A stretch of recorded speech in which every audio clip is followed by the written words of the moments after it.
do nosso Pai. Juntos nós vamos louvar o nome do nosso Senhor. Amém? Que bom que nós estamos aqui, separamos esse tempo para ouvirmos o recado de Deus para os nossos corações. Vamos fechar os nossos olhos e agradecer por esse momento, aquietar o nosso coração. Muitas coisas têm nos deixado agitados, mas nesse momento nós vamos aquietar o nosso coração para ouvir o que Deus tem a falar para nós e também para que nós possamos ser sinceros, dirigindo ao nosso Deus o nosso louvor. Vamos orar. Querido Deus e Pai, nós te agradecemos por essa noite, porque estamos aqui na tua casa. Te agradecemos por cada irmão que já chegou aqui.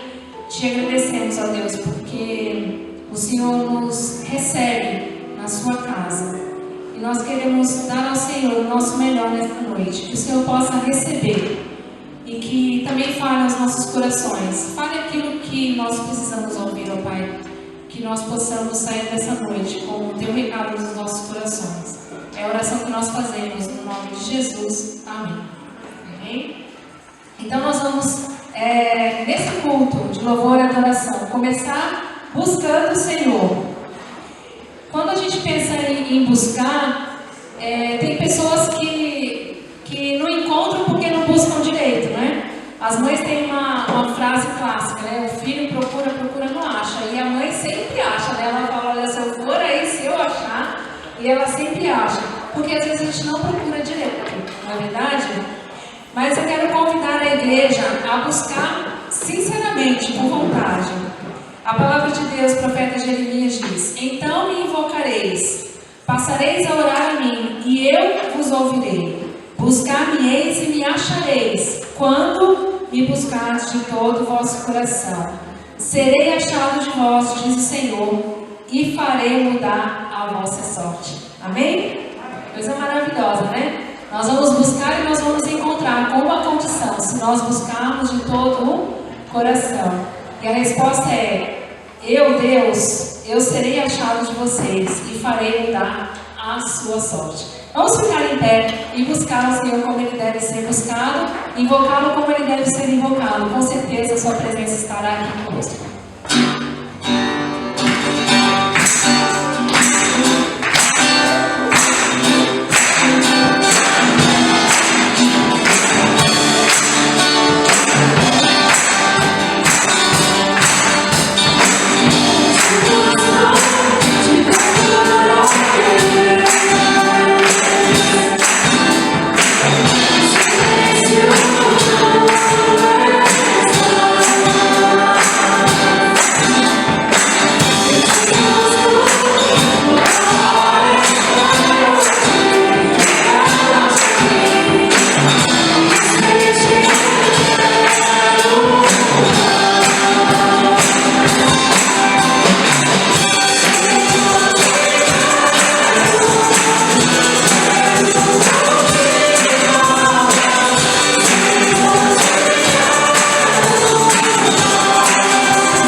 irmãos, que bom que nós estamos aqui para buscar o Senhor e para adorar. E sabe por que Ele se deixa ser achado por nós, como diz a palavra de Jeremias? Porque Ele nos escolheu para sermos a raça eleita, o sacerdócio real, o povo santo. Eu e você estamos aqui escolhidos para adorar a Deus. Então vamos cumprir a nossa missão de adorar o nosso Deus.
Depois de nós cantarmos, vou pedir a irmã Silvia que virar o microfone para nos conduzir a Deus em oração.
por essa nova semana que se inicia. Te louvamos, ó Deus, porque podemos estar aqui na Tua casa, ó Pai, para Te buscar, para Te adorar, para aprendermos mais de Ti, para orarmos juntos, ó Deus, uns pelos outros. Te louvamos por isso, ó Deus. Querido Deus, toma, Senhor, em Tuas mãos cada pessoa que entrou aqui nesta noite, ó Pai. Só o Senhor sabe o que cada um tem enfrentado, por isso, ó Deus, entregamos tudo e todos em Tuas mãos. Também colocamos, ó Pai, nossos familiares e amigos em Tuas mãos. O Senhor também nos conhece pelo nome e sabe exatamente o que passam no seu dia a dia. E nós clamamos a Ti, pelo Teu socorro, pela Tua solução, pela Tua cura, pela Tua provisão. Ó Deus bendito, fala conosco através da Tua palavra, como tem feito, ó Deus. Dá-nos mais e mais entendimento da Tua palavra. E ajuda-nos, ó Deus, a praticá-la, ó Pai. Que o Senhor receba também toda a nossa gratidão, Senhor. Temos enxergado o Teu agir nos detalhes de nossas vidas, até as coisas maiores, ó Pai. Sabemos que o Senhor continua agindo em nossas vidas e nós Te louvamos por isso. E perdoa os nossos pecados, ó Deus. Sabemos que temos falhado contigo, sabemos, ó Deus, que podemos ser uns melhores para Ti. Ajuda-nos, ó Deus. Oramos no nome do Teu Filho Jesus. Amém.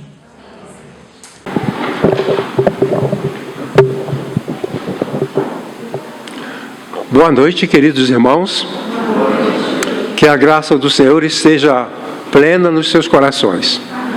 Que o Senhor abençoe a cada pessoa que está aqui, a cada família que está aqui representada, e que tenhamos sempre a proteção dEle, a graça dEle, a misericórdia dEle.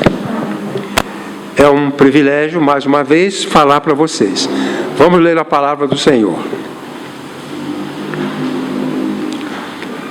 Leiamos, se você acompanha. Embora, sendo plenamente homem, nós não combatemos de maneira meramente humana. Não, as armas do nosso combate não têm origem humana, mas o seu poder vem de Deus para a destruição das fortalezas. Nós destruímos os raciocínios pretensiosos e todo o poder altivo que se ergue contra o conhecimento de Deus.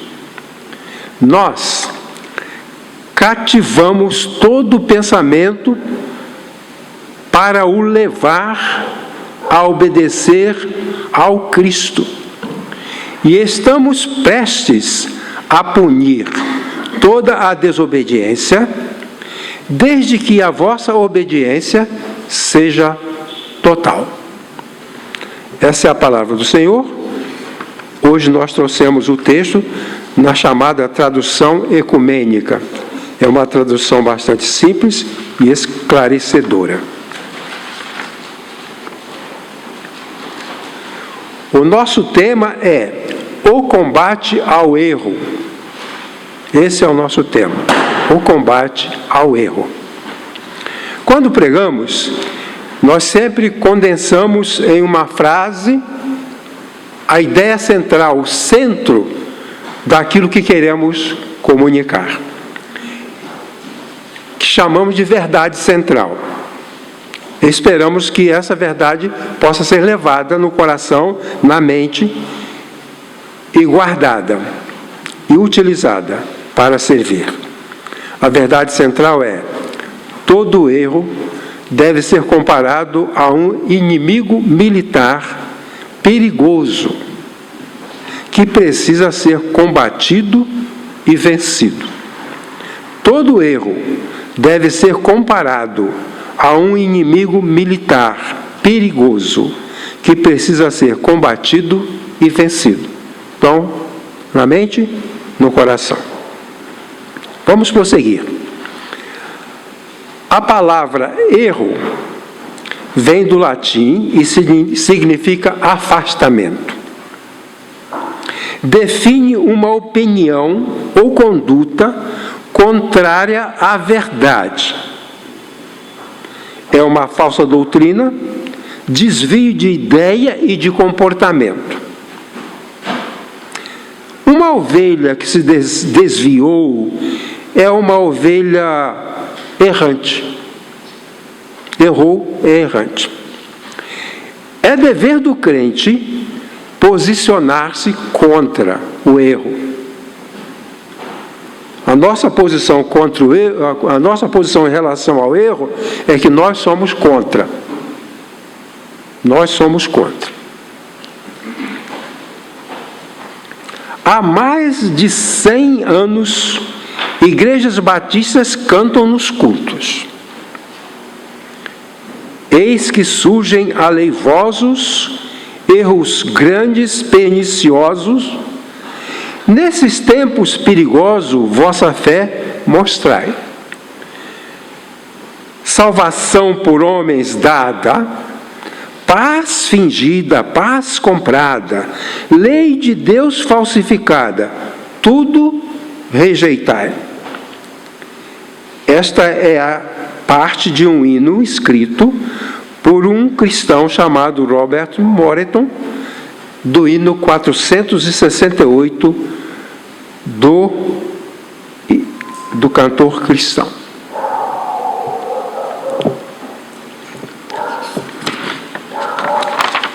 E um outro hino que dizia: sim, de vós é que se espera que ao Brasil a luz leveis, onde o erro tanto impera contra Cristo e suas leis.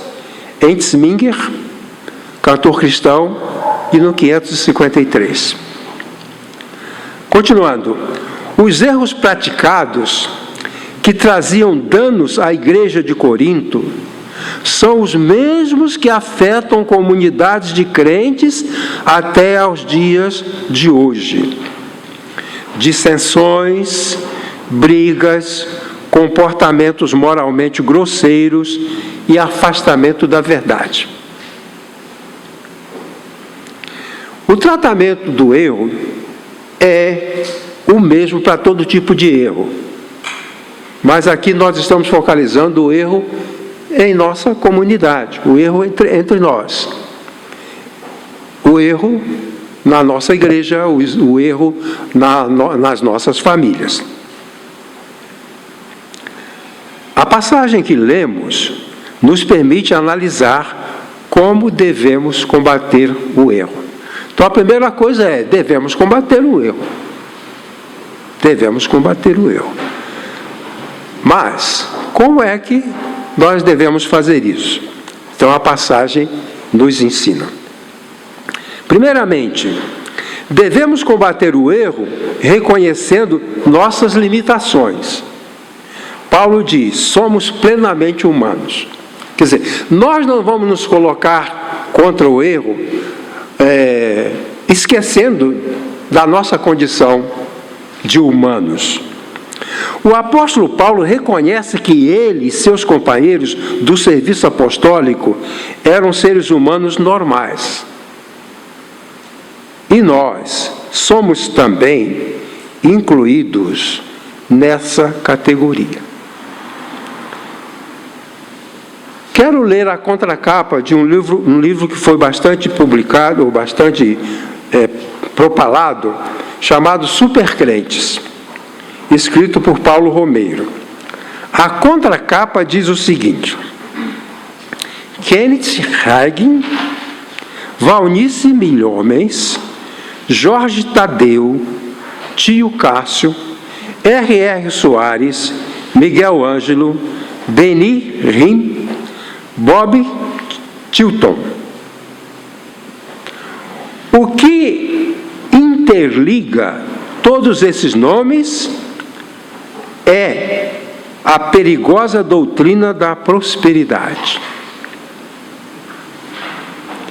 Este movimento, conhecido também como confissão positiva e palavra da fé, ensina que Qualquer sofrimento do cristão indica impureza na sua vida ou falta de fé. Então, essas pessoas que o autor chama de supercrentes, diz assim: se você está com problema, você está com problema na fé, ou você está com erro, está com pecado. Isso é um erro, não é verdade. Não é verdade. Se você está desempregado, é porque você não tem Deus, ou porque o demônio do desemprego tomou conta da sua vida. Isso não é verdade. Aí continua dizendo: assim, a marca do cristão maduro é a plena saúde física e emocional, além de prosperidade material. Isso é um erro, isso é errado, isso é mentira, isso tem que ser combatido. Não é verdade. Isso não é verdade. Dizer que todo cristão maduro tem saúde, dizer que todo cristão maduro tem dinheiro, isso não é verdade. O cristão da confissão positiva é um supercrente, pois acredita que nada o atinge. Como era de esperar, a confissão positiva tem prejudicado milhares de vidas. Os adeptos pobres e doentes vivem um drama de constante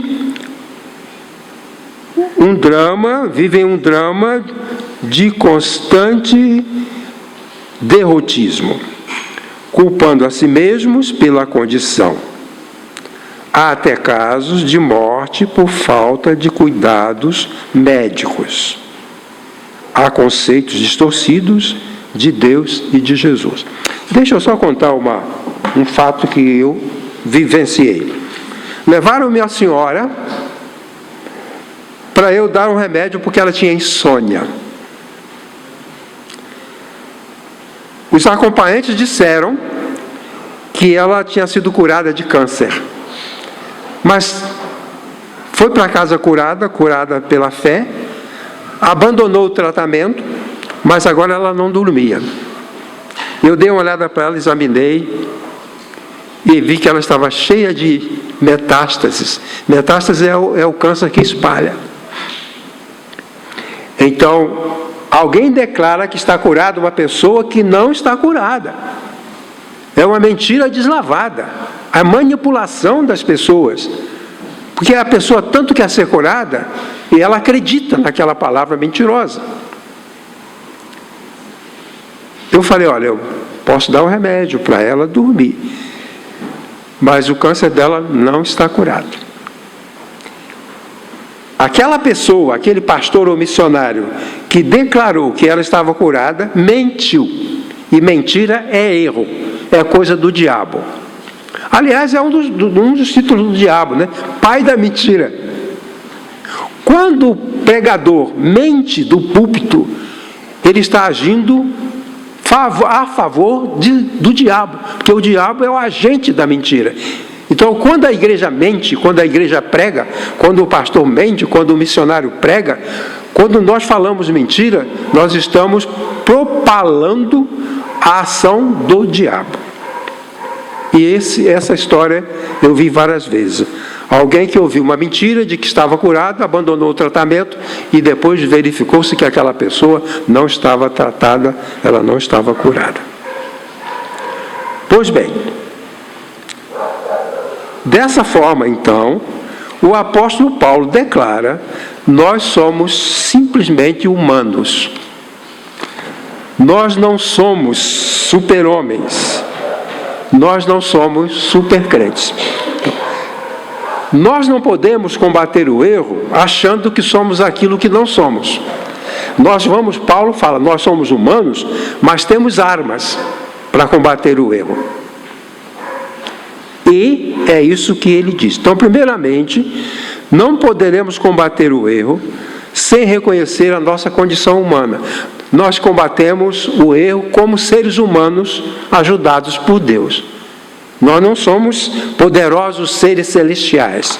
Nós somos simplesmente seres humanos e somos chamados como seres humanos para nos posicionar contra o erro. Eu sou velho, tenho problema de saúde, estou cansado, mas Deus me convoca para ficar contra aquilo que é errado. Sou humano, mas eu não posso abrir mão de me colocar contra o erro. O outro princípio é que devemos combater o erro travando a batalha no mundo das ideias, no mundo do pensamento. Olha o que o apóstolo Paulo diz: destruindo os raciocínios pretensiosos e todo o poder altivo que se levanta contra o conhecimento de Deus. O que o apóstolo Paulo está dizendo é que nós combatemos o erro combatendo os pensamentos errados, combatendo as falsas ideias. O apóstolo Paulo diz que nós vamos destruir os raciocínios que se levantam contra o conhecimento de Deus. Falsos pensamentos, falsas ideias, falsos raciocínios. Aqui então, nós não combatemos o erro pela gritaria. Nós combatemos o erro pelo convencimento. O erro humano só pode ser vencido se trabalharmos nos seus pensamentos. A pessoa só para de errar se sua mente for corrigida. Vou contar uma experiência minha. Lá no Rio de Janeiro, havia um homem que, fim de semana, sábado, domingo, ele ia para o bar e ficava bebendo com alguns amigos.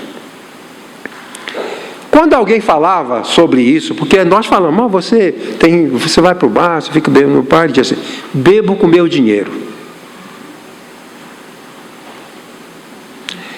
Passava o dia bebendo com os amigos, e quando alguém falava, bebo com meu dinheiro.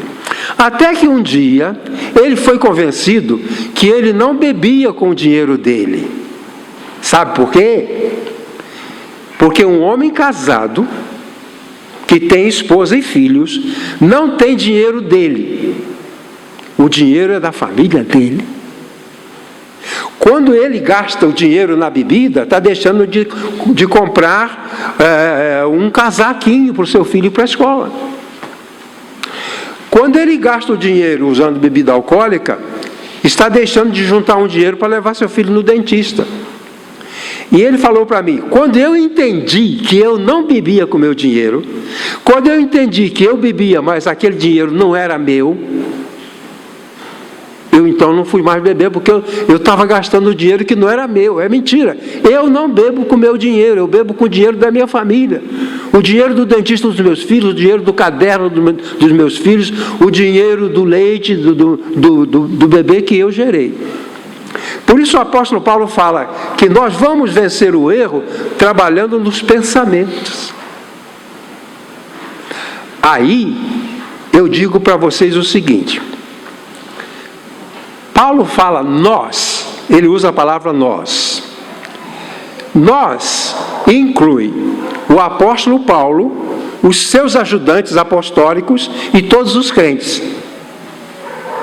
Quer dizer, aqui eu e vocês estamos incluídos naquela tarefa que o apóstolo Paulo menciona, que é preciso vencer o erro. Agora, como é que nós podemos ter essa capacidade de vencer o erro? Nós venceremos o erro trabalhando nos pensamentos, trabalhando no convencimento. Como falei ainda agora, nós não combatemos o erro com arrogância, com prepotência, com misticismo, com altivez. Nós trabalhamos no mundo da ideia, destruindo os raciocínios pretensiosos. É um raciocínio pretensioso de um chefe de família achar que bebe com seu dinheiro, não é verdade. É um raciocínio falacioso. Ele foi convencido, a cabeça dele mudou. Nós estávamos falando ali no teste dos dons e mencionou-se o teste de evangelismo. Evangelizar é usar uma arma contra um pensamento errado da pessoa que evangelizamos. A pessoa está no caminho do erro, sem Deus, sem salvação, e nós temos uma forma de trabalhar com a mente dele, com a mente daquela pessoa, mudando os seus pensamentos, transformando os seus raciocínios, e ele aí muda o seu comportamento. A pessoa, antes de mudar o seu comportamento, tem que mudar o seu entendimento. Então Paulo fala, nós trabalhamos derrubando, destruindo esses raciocínios, mostrando que esses raciocínios são falsos. O erro se origina na concepção distorcida da realidade. A gente erra quando a nossa compreensão da realidade está distorcida. Por exemplo, aquela mãe que deixa o filho, o bebê em casa e vai passar a noite na balada. Ela tem uma ideia, um pensamento distorcido. Os vizinhos escutam durante a noite o bebê chorando. Chamam a polícia porque o bebê está chorando há horas e horas. A polícia arromba a porta e acha um bebê sozinho. Cadê a mãe? Agora, ela faz isso porque o pensamento dela não bate com a realidade. A realidade é que isso não faz sentido de ser praticado. Paulo explica isso dizendo, nos quais o Deus deste século cegou os entendimentos dos incrédulos, para que não lhes resplandeça a luz do Evangelho, da glória de Cristo, que é a imagem de Deus. Então, há uma cegueira no entendimento, o entendimento falso. Eu bebo com meu dinheiro, eu vou para a balada se eu quiser. Então, esse raciocínio, esse pensamento é destrutivo, é falso. E o Evangelho é um instrumento que o apóstolo Paulo diz que vai usar para destruir esse pensamento, destruir esse raciocínio, e aí superar o erro. Devemos então combater o erro trabalhando nos pensamentos, nas ideias e nas opiniões. Essa é a maneira. Nós vamos destruir os raciocínios que as pessoas que têm esse pensamento, elas são arrogantes, elas acham que estão certas, e nós temos de combater todo tipo de erro, qualquer erro, temos que combater combatendo os seus falsos pensamentos. Quando eu aceitei o Evangelho, eu aceitei por isso. Houve uma mudança aqui dentro. Eu tinha uma compreensão da vida, e aquela compreensão foi modificada. Aí eu modifiquei a minha vida, modifiquei o meu caminho. Primeiro é preciso modificar o pensamento, e depois modificar o caminho da vida.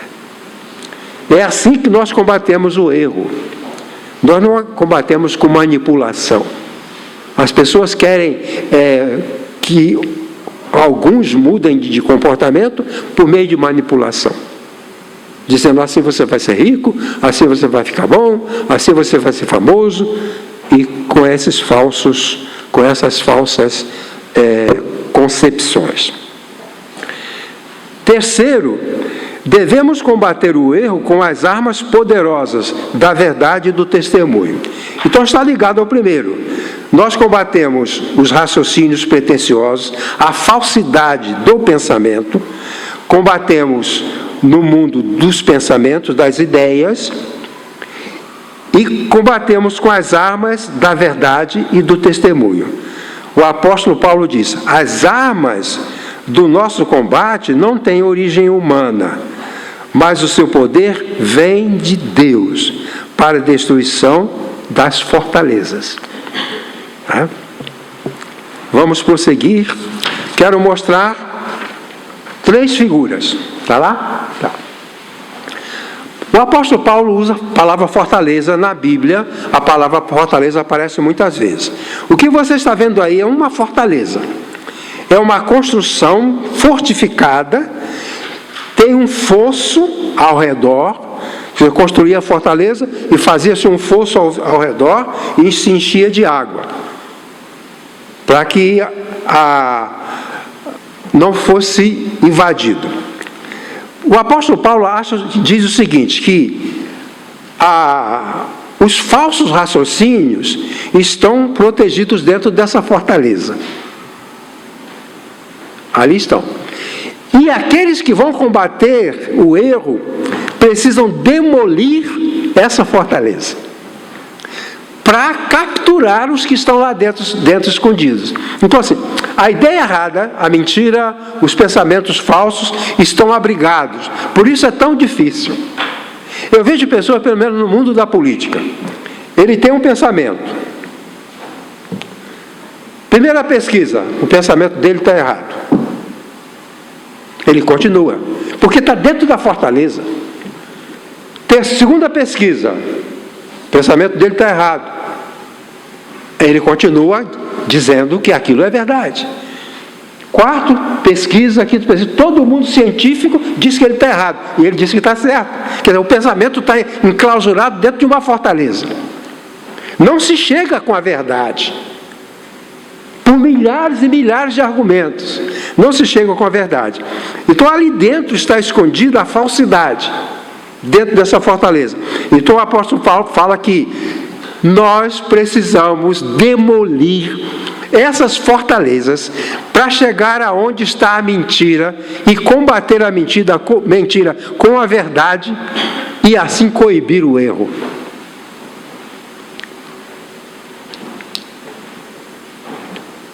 O erro se abriga nas fortalezas das ideias que são contrárias à verdade de Deus.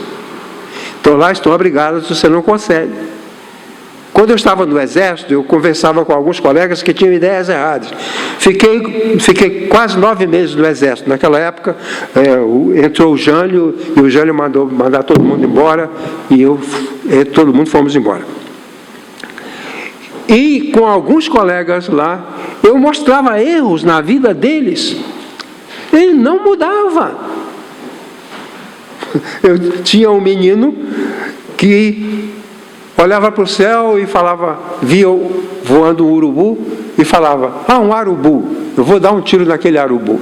Eu falei, o Pacheco, era o nome dele, Pacheco. Pacheco, não se fala arubu, Pacheco. A gente fala urubu. Eu falei, mas que urubu? Eu sempre falei arubu, eu vou falar urubu do jeito que eu quiser.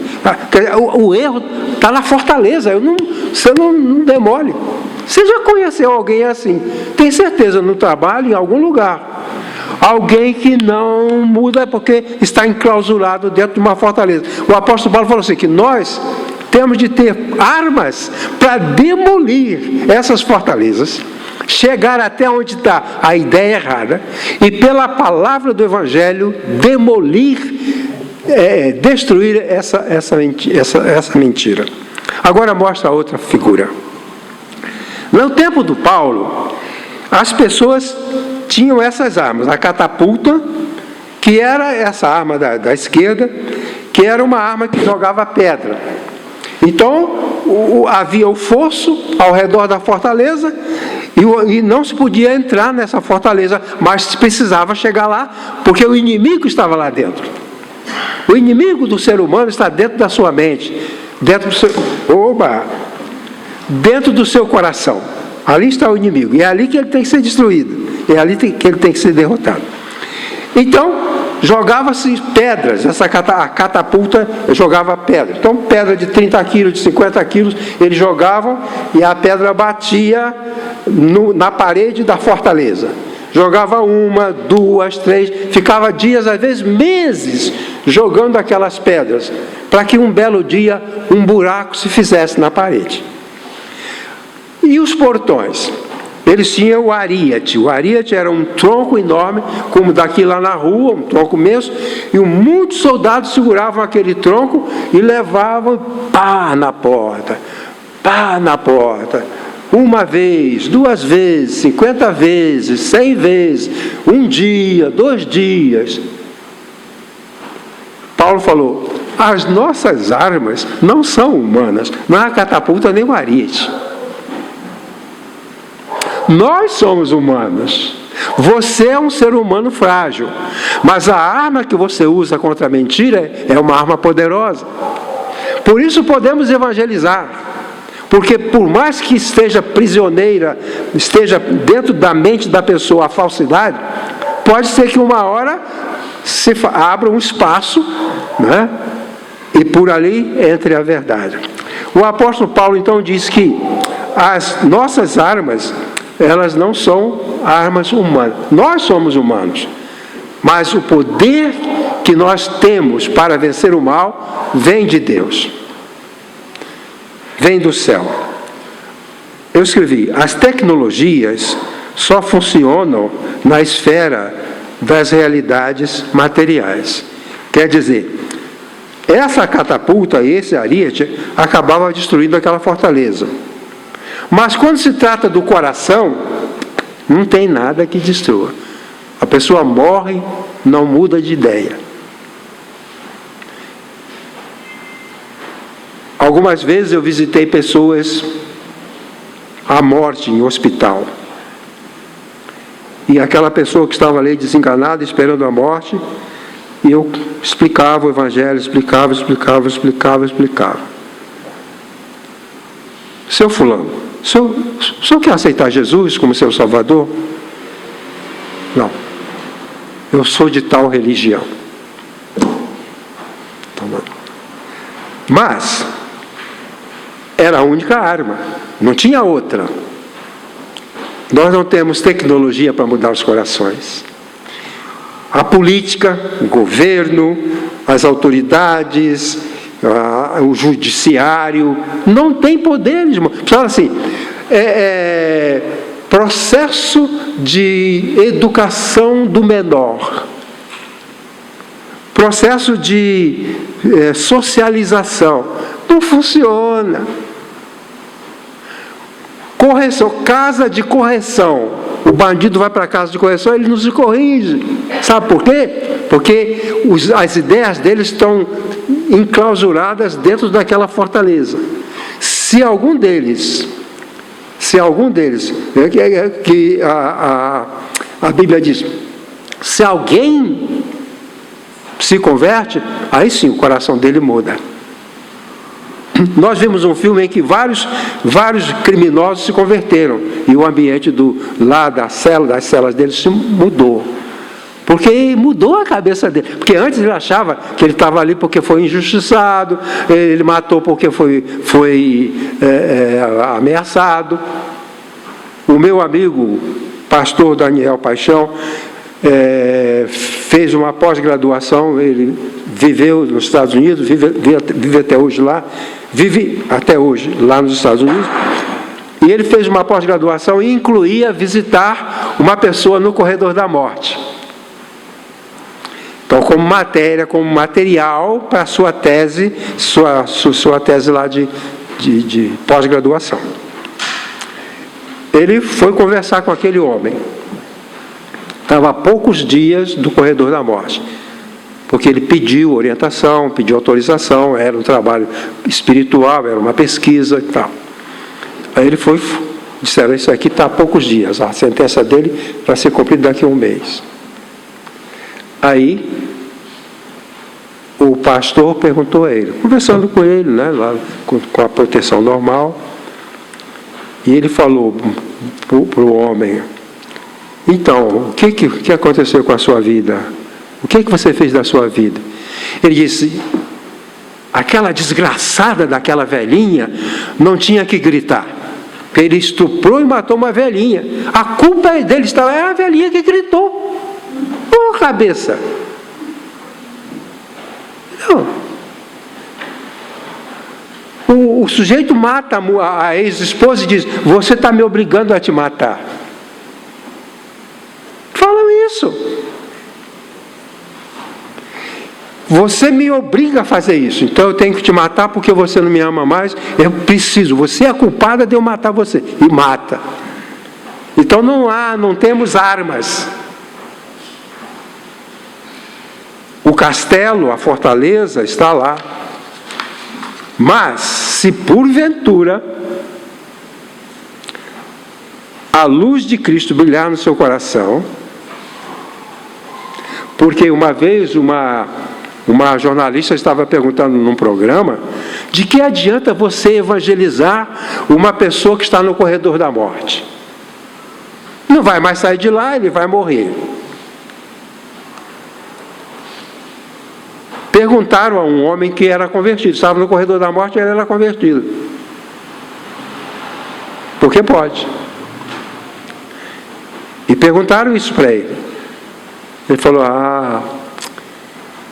eu vou pagar pelo crime que eu cometi aqui. Mas, com relação a Deus, os meus pecados foram perdoados. Porque eu tenho que pagar. Porque eu não me converti para ser livre da câmara de gás. Eu me converti para ser perdoado e ir para Deus. Eu vou na câmara de gás, mas eu vou para Deus. Por quê? A fortaleza foi rompida. A fortaleza foi vencida. Então vale a pena evangelizar, sim. O que o pastor Daniel concluiu era essa. Um diz, a culpa é daquela velhinha porque ela não tinha que gritar. Porque a velhinha gritou, chamou a atenção, e aí ele foi preso. O outro diz, eu estou indo para a câmara de gás porque eu mereço, eu tenho que pagar, mas os meus pecados, Jesus me perdoou. Eu pago aos homens, mas Jesus me perdoou. Porque perguntar, mas se Jesus te perdoou, como perdoou? Você está indo para a câmara de gás e diz, não, os homens não têm que me perdoar. Quem tem que me perdoar é Jesus. E Jesus me perdoou. Eu pago aos homens, mas não pago a Deus, porque Deus me perdoou. Então essas são as armas maravilhosas pelas que nós devemos combater. Continuando. No Apocalipse, a espada que sai da boca do Cristo é a palavra de Deus. Então, Jesus é mostrado no Apocalipse como aquele de cuja boca sai uma espada. Essa espada é a palavra. A espada é o símbolo da palavra. Em alguns ambientes se compara o sermão a uma espada, uma palavra. E essa espada da boca do Cristo é a sua palavra. Quer dizer, comparativamente, uma espada. É com essa espada que se combate o erro. Quando os missionários cristãos chegaram na Nova Guiné com o Evangelho, começaram a evangelizar aquele povo da Nova Guiné. Eles tinham um ritual, a cada ano, eles faziam um ritual, durava a noite inteira, de dança e bebida. E tinha dentro daquele ritual um momento que era chamado o momento do canto da morte. Os cantos da morte. Então, eles cantavam e colocavam os nomes das pessoas que alguém achava que devia morrer. Certo? Então, se eu acho que um político devia morrer, aí naquela hora do canto da morte eu cantava o nome dele, colocava o nome dele. E assim eles faziam. Mas os nomes eram os nomes do vizinho de que ele não gostava, do outro que roubou ele, das pessoas que se sentiam traídas, eles colocavam os nomes dessas pessoas. E depois que eles cantavam, a morte, o assassinato era autorizado, porque o ritual já foi feito. Quando os missionários chegaram lá, mudaram a cabeça deles. E combinou com os chefes o seguinte: o festival continua. Vamos continuar, porque os chefes disseram, nós não podemos aceitar o cristianismo, porque nós não podemos abrir mão desse festival. Sempre teve, o povo não vai aceitar, eles querem, tem que ter esse festival. E o missionário falou, tudo bem, vamos manter o festival, mas vamos mudar os cantos da morte. Então, em vez de, na hora de cantar os cantos da morte, ao invés de dizer o nome da pessoa que a gente quer que morra, vamos cantar um erro meu que eu quero deixar. Então, na hora de cantar, ao invés de cantar José, Joaquim, Manuel, eu cantava mentira, bebedeira, erros deles. E assim o festival continuou. E nunca mais morreu ninguém. Por quê? Porque houve um convencimento. A palavra, a espada da boca, que vence o inimigo. É a arma espiritual. O quarto argumento, por favor. Devemos combater o erro conquistando de dentro para fora. Esse aqui é mais importante. Esse é o mais importante. Eu falei coisas interessantíssimas para vocês. É o que eu procuro fazer. O pastor Luiz Altino dizia, falecido, que a pregação tem que ser relevante, coisas relevantes. Não fazer bobagem, não falar besteira, não. Então eu tento fazer isso. Mas o mais importante é o que eu vou dizer agora. Devemos combater o erro conquistando de dentro para fora. Ele diz assim: estamos prestes a punir toda desobediência, desde que a vossa obediência seja total. Vejam só que coisa interessante. Vou ler para você. As distorções de raciocínio, como uma doença autoimune, por meio de alguns dos seus membros, com visão distorcida, acompanhados por aqueles que eles seduziam.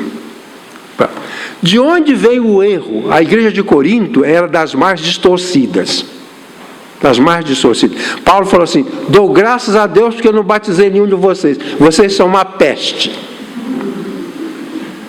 E muitas igrejas hoje em dia, que são parecidas, a gente podia chegar lá e dizer: olha, vocês são uma peste.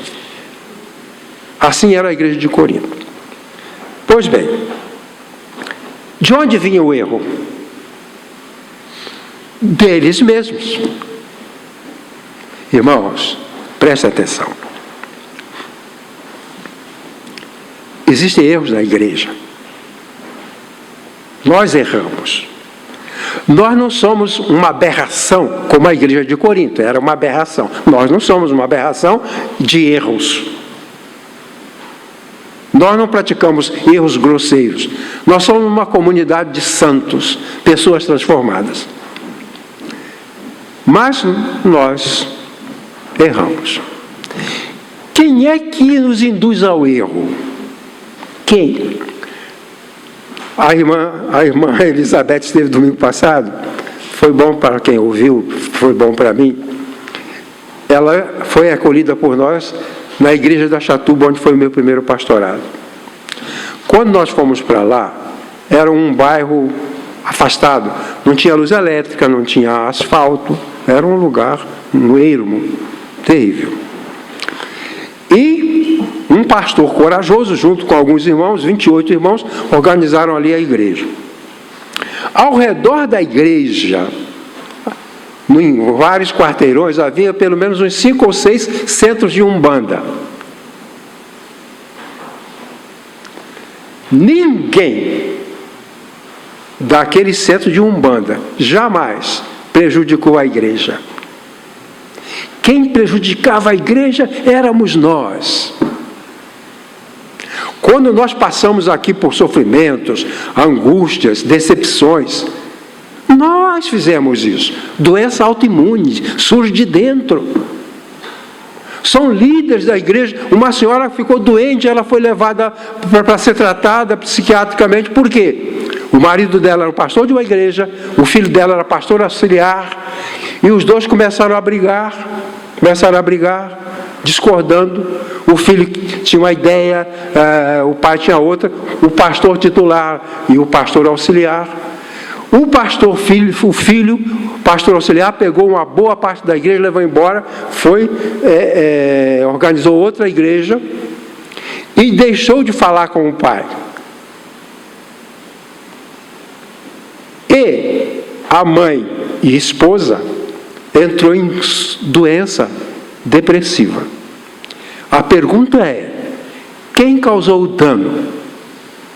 foi de dentro da própria igreja.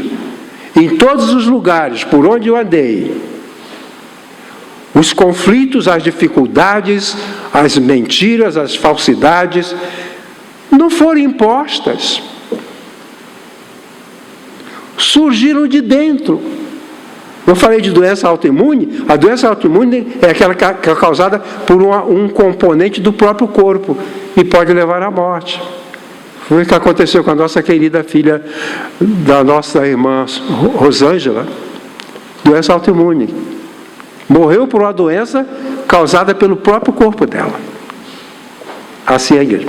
Aí o apóstolo Paulo falou assim: eu vou combater toda desobediência quando vocês forem obedientes. A luta é de dentro para fora. Primeiro vamos combater aqui. A fraqueza da igreja não é imposta pela macumba, pelo budismo. A fraqueza é nossa, ela surge aqui. Somos fracos porque somos fracos.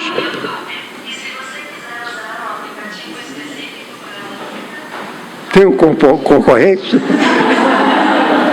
Já estou terminando. Desliga aí que eu já estou terminando. Entendeu? A igreja, uma igreja batista aqui em São Paulo, que me informaram que ela tinha sido fechada, o imóvel estava sendo apropriado por uma outra denominação. A convenção foi informada e foi lá e embargou, porque pela lei, qualquer igreja batista que deixar de funcionar, o imóvel passa para a convenção. Aí eu pergunto: quem causou o fechamento daquela igreja? Foi o Putin? Quem foi?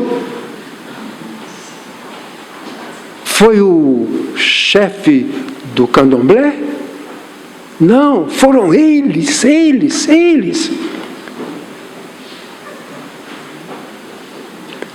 E Paulo falou: quando vocês forem obedientes, aí nós vamos poder punir a desobediência de fora.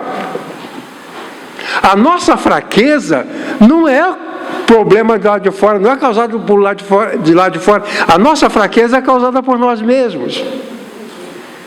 Pensa nisso. Talvez a minha igreja, essa igreja querida, uma das melhores pelas quais eu já andei, ou talvez a melhor, em termos de bondade, de amor, de respeito, no momento atual.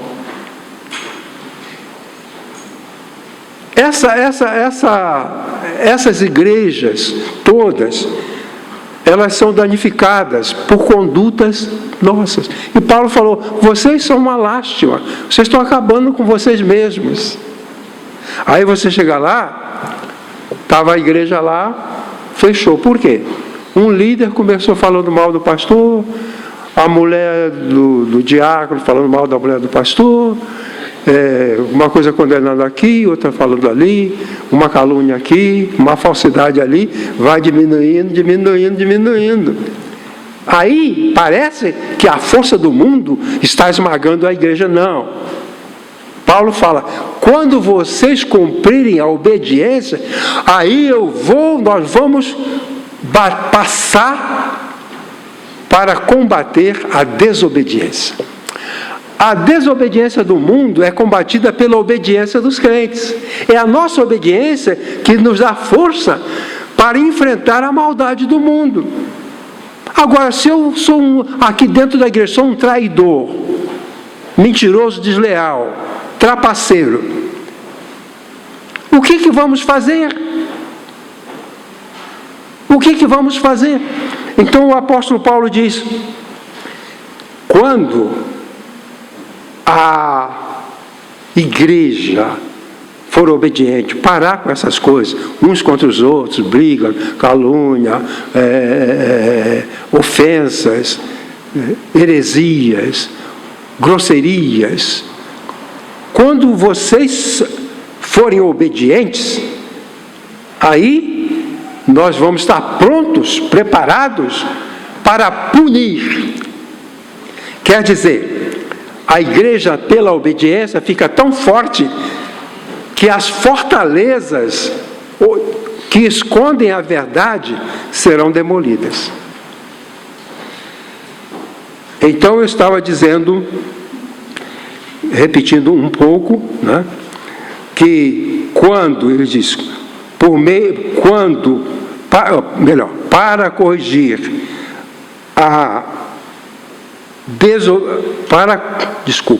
para corrigir a sociedade sem Deus, a igreja precisa começar corrigindo-se internamente.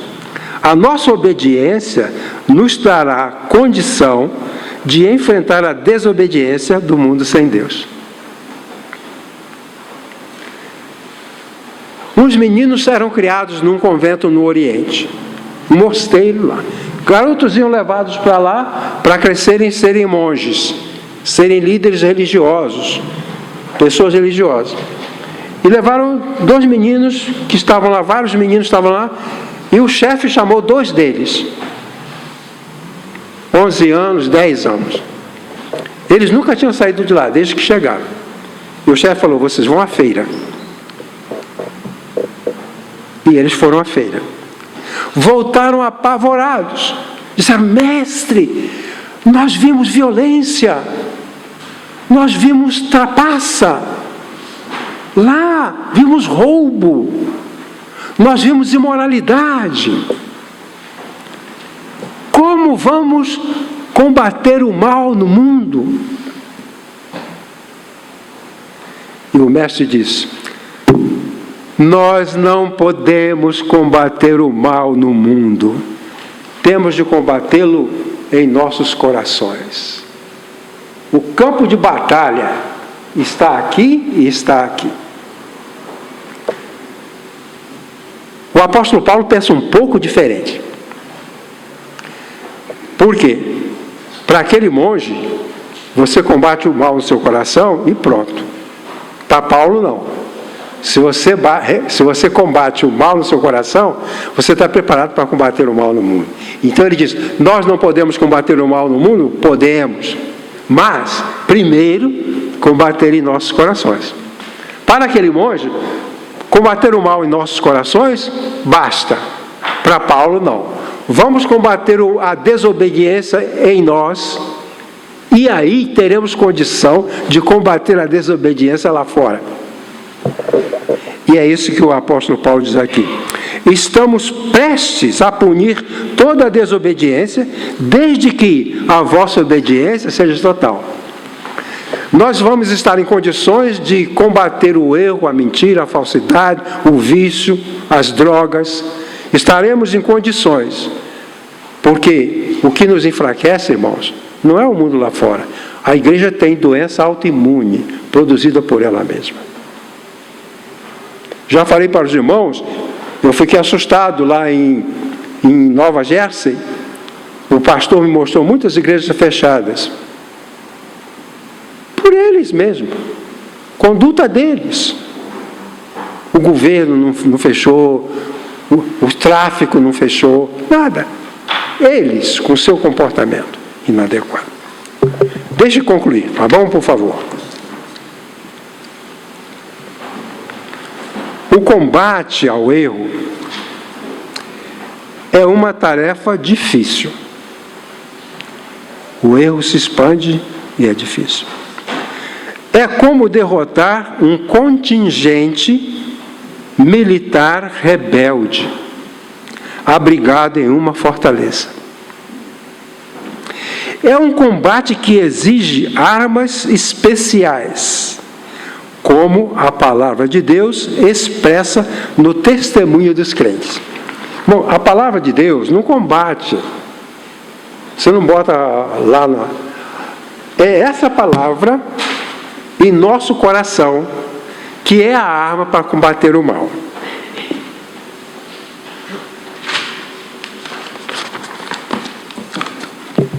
Tá bom? A luta não é física, mas ocorre na esfera das ideias, da mente e dos relacionamentos, os quais se levantam contra o conhecimento de Deus. Precisamos manter o reconhecimento da nossa fragilidade como seres humanos e não poderosas criaturas celestiais, porque nós não somos. Precisamos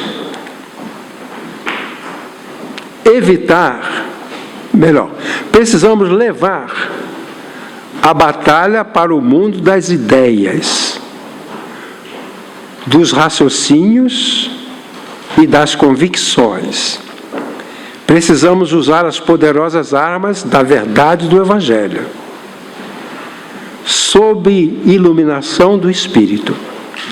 Precisamos lutar, primeiramente, contra os nossos próprios erros, para em seguida punir os erros dos rebeldes sem Deus.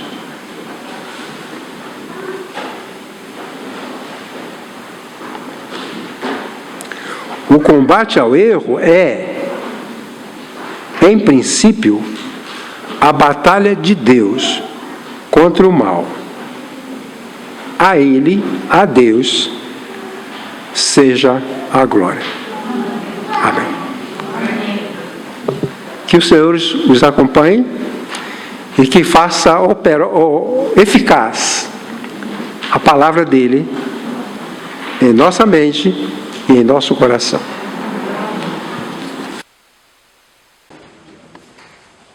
Presidente Pastor Elias Coutinho de Macedo, primeiro vice-presidente Daniel de Souza Pícido, segundo vice-presidente Pastor Edson Correia Leite, primeiro secretário Bernadette Domingos de Lima, segundo secretário Estela de Almeida Silva, primeiro tesoureiro Maria José Silva, segundo tesoureiro Edivaldo Temício.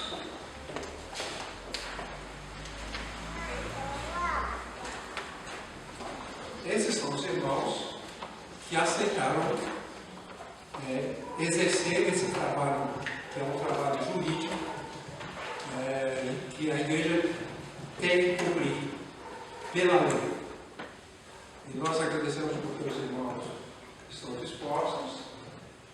Maria José tem um trabalho imenso, o Bernadette tem um trabalho imenso, o nosso Edson, o irmão Daniel, o irmão Paulo, a Estela, são uma grande bênção de Deus para nós. Vamos ficar em pé e falar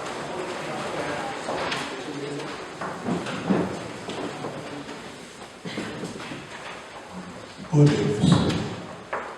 Pai Santo, Divino Deus, glorioso Senhor, nós, obrigado por aprendermos a Tua palavra, obrigado por ela ter sido lida e explicada. Nós louvamos o Teu nome, te agradecemos por tudo que o Senhor tem feito por nós e, Senhor, quero colocar esta nova diretoria na Tua presença, para que o Senhor nos ajude a cumprirmos o mandato e sermos úteis na Tua casa, no Teu reino, para a Tua glória, Senhor. Abençoa cada ministério, seja com cada irmão que compõe a diretoria administrativa, para que tudo, Senhor, seja feito com temor diante de Ti, em obediência à Tua palavra. Se conosco, dá-nos uma semana de paz, guardados e protegidos pelo Senhor, e ajuda-nos, Senhor, a combatermos as ideias, as heresias que estão no mundo. Se conosco e nos dar-nos poder para assim fazer, para a glorificação do Teu nome. Perdoa as nossas faltas. Nós oramos em nome de Jesus Cristo. Amém. Muito obrigado. A igreja pode se sentar. Nós vamos ficar aqui um pouquinho só para uma foto.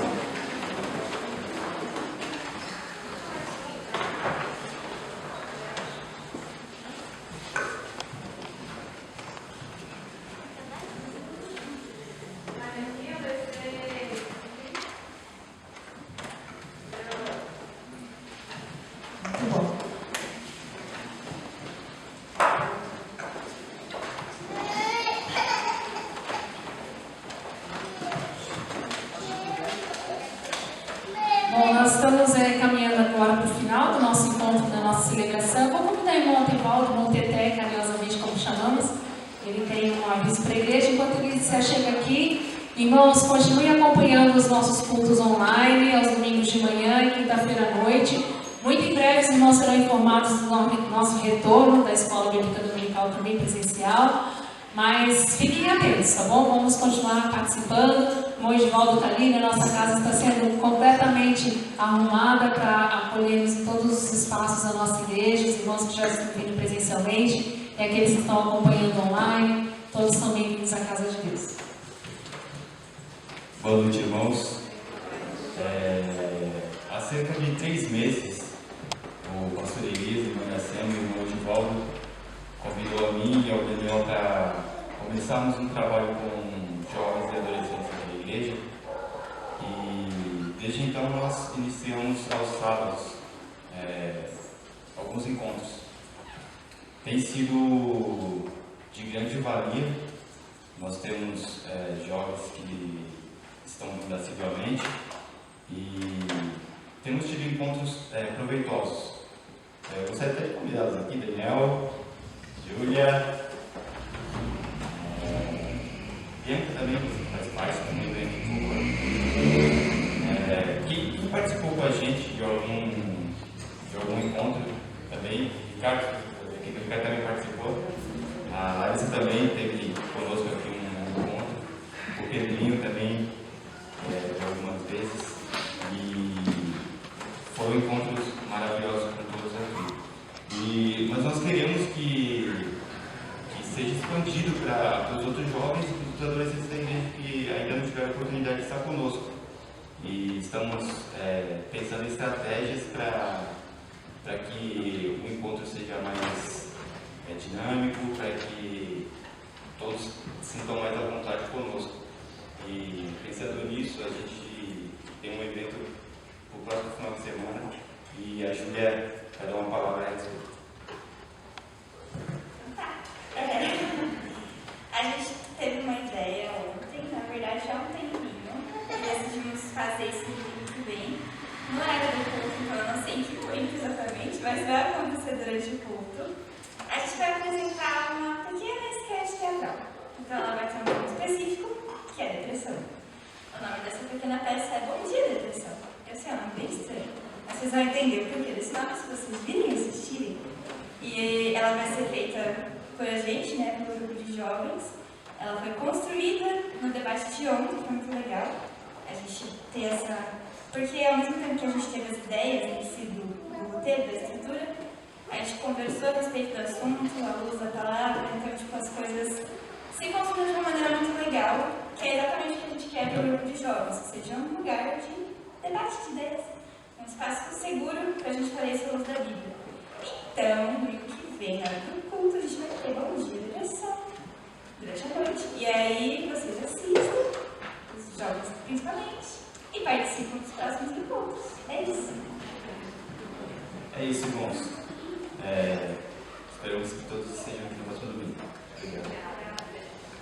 Muito obrigada, estaremos aqui, não é? Quem vai estar aqui domingo que vem, levanta a mão assim, isso. Então já temos aí pelo menos umas 3, 4 pessoas. Todos nós estaremos aqui, né, com a graça de Deus, presentes para cultuarmos o nosso Deus. Irmãos, as palavras são tão maravilhosas, os ensinamentos, né? O pastor Elias nos traz uma palavra que a gente fica com a cabeça assim, mudando de tanta reflexão. Mas vamos aproveitar, né? Aproveitar e a juventude se fortalecendo, os irmãos, a igreja segue caminhando e nós continuamos fazendo aquilo para o qual nós fomos chamados, que a cada dia nós nos fortaleçamos mais. E falar em força, né? E por falar em força, o texto em Isaías capítulo 40, versículo 30 diz: os jovens se cansam e se fatigam, os moços de exaustos caem, mas os que esperam no Senhor renovam as suas forças. Sobem com asas como aves, correm e não se cansam, caminham e não se fatigam. As nossas forças irão se renovar se esperarmos no Senhor. Amém? Vamos ficar em pé, nós vamos agora entregar os dízimos e ofertas.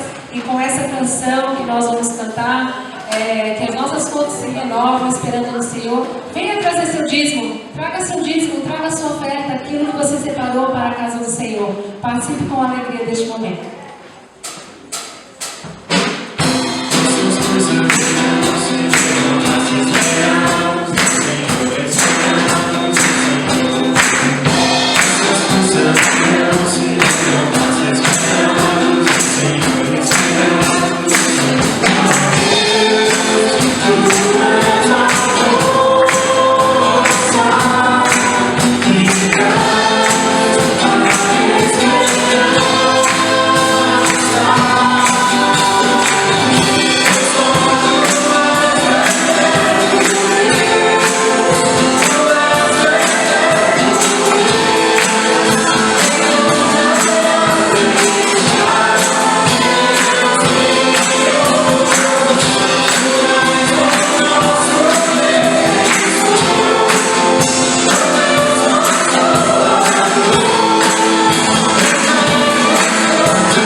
Aqueles que não tiveram a oportunidade, nós pedimos para que o Senhor traga, Senhor, essas condições.